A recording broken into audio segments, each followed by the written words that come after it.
Hi, my name's Danielle. I'm an alcoholic. Hey, Danielle.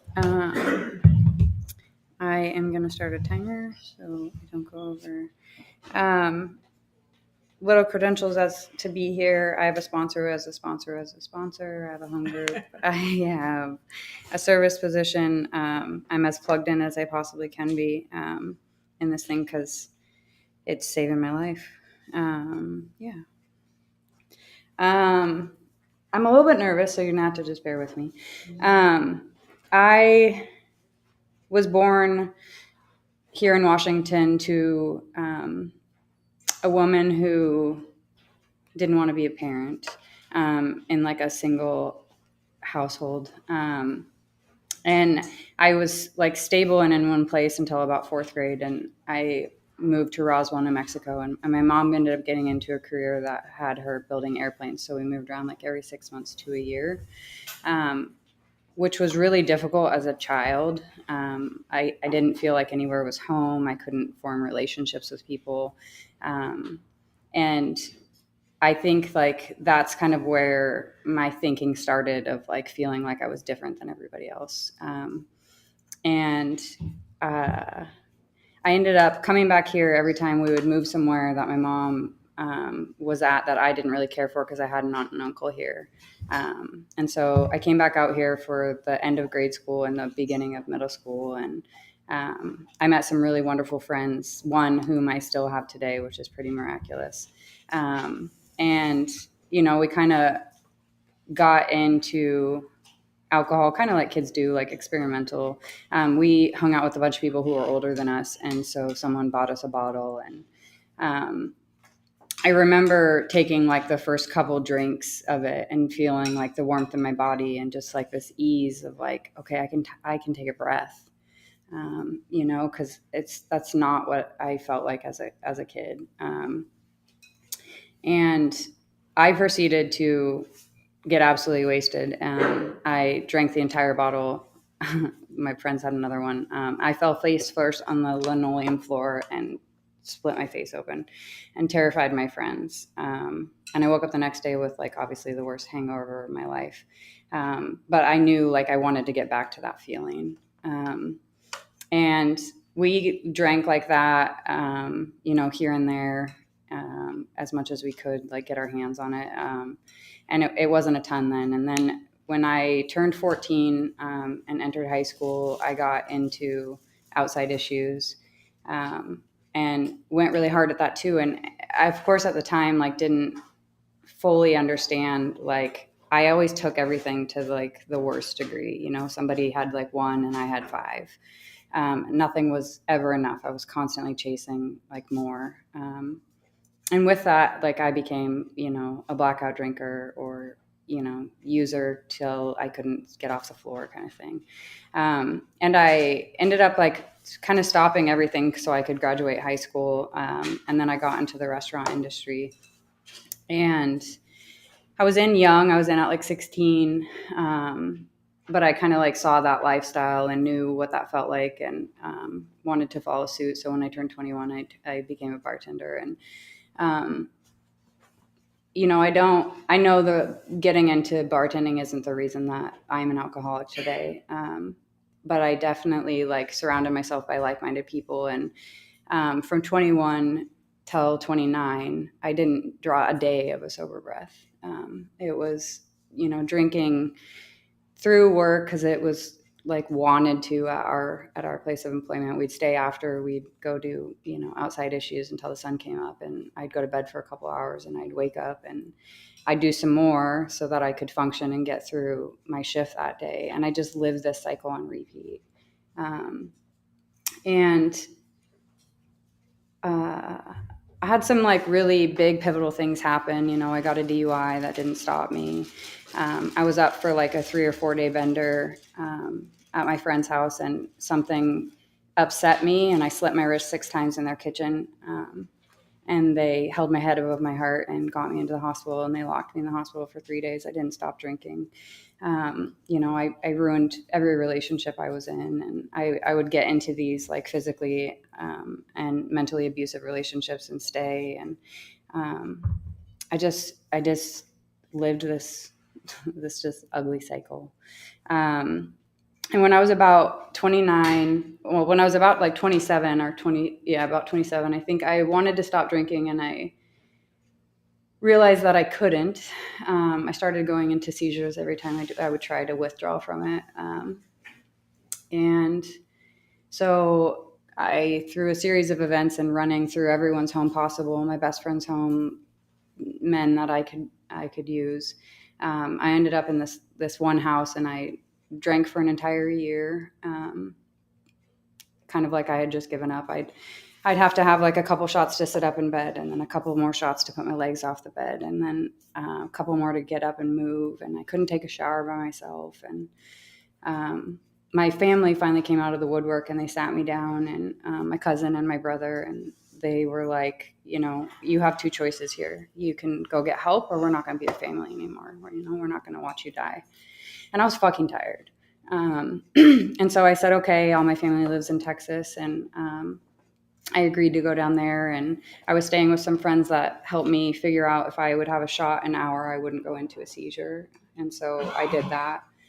And then I moved down to my family's house, and my family are all alcoholics who don't want to do anything about it. And I went to go stay with my aunt, and I think that she felt like she couldn't tell 29, going on 30-year-old woman that she couldn't drink. And so she was like, just drink what I supply, just drink what I drink, which was like beer and wine.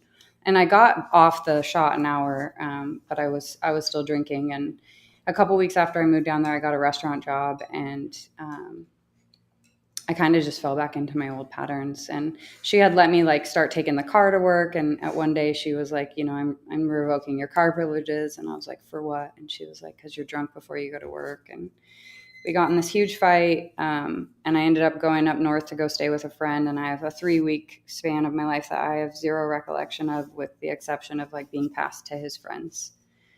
And he called my aunt and was like, somebody needs to come get her. Because I don't know what to do with her. And so my aunt come and got me, and she drove me 3 hours south and left me on the side of the road in Texas. And my mother, who left when I was 16, for the first time in my life, came out of the woodwork. And she got me into a treatment center down there. She showed up every day while I was in treatment. If that's not a miracle, I don't know what is. And I went into this place, and I didn't know anything about AA. Every time I had been in the hospital, which is more times than I can count, they'd push paperwork at me and suggest it. But I just never even thought to look at the paperwork, which is crazy for like someone who like direly wants to stop, but I'm not willing to take, advice from anybody. And so I sat in this room. We went to like meetings, as we were in treatment, and I sat in this room, and this woman spoke, and she talked about how she shot herself in the chest and she lived. And I could resonate with that pain. And so I asked her to be my sponsor, and through a strange series of events, I ended up being pushed on to a different sponsor. But I worked a solid program. I went to 11 meetings a week. I had a service position in a home group. And I ended up having a very weird interaction with the sponsor, kind of trying to run my life for me. And I called my mom, and I was like, man, if this is what being sober is, I don't want to live anymore. And so I ended up leaving there. I went back to my aunt's house, and she was like, you can't stay here, because I ran a fucking tornado through her house. And so I had nowhere to go. And so I came back here. And I ended up getting into a program in Monroe, and like getting reconnected. I was timid about getting a sponsor because of what had happened to my last one, but I ended up getting one. And at about 6 years, I decided like I had this thing, and that I didn't need anybody. And I stopped going to meetings, and I stopped calling my sponsor. And I ended up going on a trip with some girlfriends, and they were like, you could have an edible. I mean, it's not alcohol. And this is not their doing by any means. I mean, I'm sure at this point I was looking for any excuse humanly possible. And so I justified it.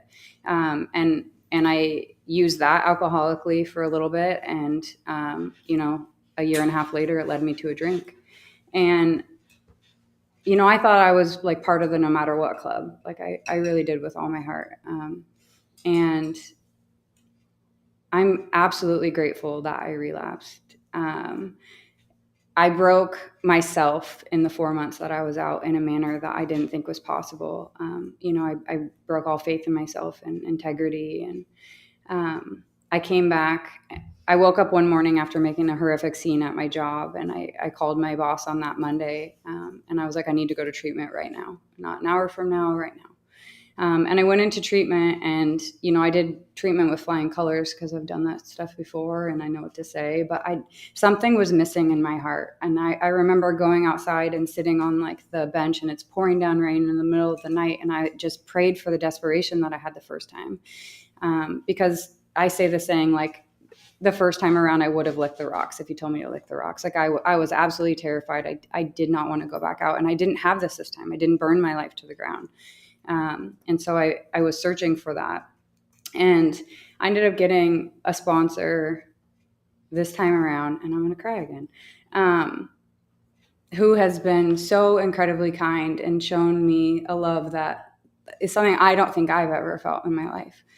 And has connected me with some women in this program that are family, which is something I don't really have. I've kind of always been the black sheep, and then for what I did the last time, everyone keeps their distance from me.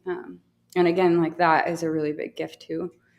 And so I got into the book, and I've been working the steps, and I've been trying to stay in the middle of the boat. I say yes to everything that I can, and I try to be of service. And what happened to me this time, that desperation I was looking for, I found. My sponsor drilled into my head to do this thing like I hadn't done it before, which is really hard when you have some time, but I have done that. I've like, not that my time didn't matter before, but I just kind of set it aside. And I've gotten to do the program this time in a manner that I haven't done before, one that didn't make me feel like an absolute awful human for all the things that I did. One that is starting to empower me to love myself, which is something I've struggled for my entire life. I get to show up for work. I get to show up for people. My birthday was a little bit ago, and I got to sit down with, I think, 11 women. And I cried because I was like, never in my life have I sat with 11 women, nor were they all my friends. This program is amazing. I've been able to mend my relationship with my mother. For the first time in my life, people my whole life has said, she did the best she could with what she had, and I wanted to punch people. And today I actually truly believe that. I never really thought about what life was like for her, and she was like a child trying to raise a child. And so like the weight that I have felt from not carrying anger towards her, which I have my entire life, is incredible. I get the opportunity to try to become the person that I want to be and that I believe God wants me to be. I think what was missing the last time in my program was my connection with my higher power and the fellowship with the people in this program. I got all the things back last time, and I did everything on the outside, but I'm really working on the inside this time. Because I had the job of my dreams land in my lap, and my sponsor was working with me to, allow me to believe in myself. And, it's all done by God. I really think it's been really nice to try and look for the small things, like the coincidences, and realize how prevalent, my higher power is in my life. And to get to build these relationships, you want to feel it like good about yourself. What is the saying? Like, to be esteemable, you do esteemable things, and I'm learning like through sponsorship, now to like, when I feed into other people, when I pour into people, like, then I'm not in my own head and thinking about myself all the time. And that is a gift that is freeing, because that is somewhere I live a lot, and it holds a lot of weight. So I'm just glimpsing at like, peace and serenity in moments. But I'm really excited to keep doing this thing. I, for the first time in my life, get to look at a group of ladies and say, I want what they have. And I never did that before. You know, my sponsor before, her whole life revolved around this program. And I remember getting sober the first time thinking, I do not want that life. And I can tell you with my whole heart, I want that life. You know, I believe in this program with everything that I have. And I'm just going to keep trudging along. So that's all I got. Excellent.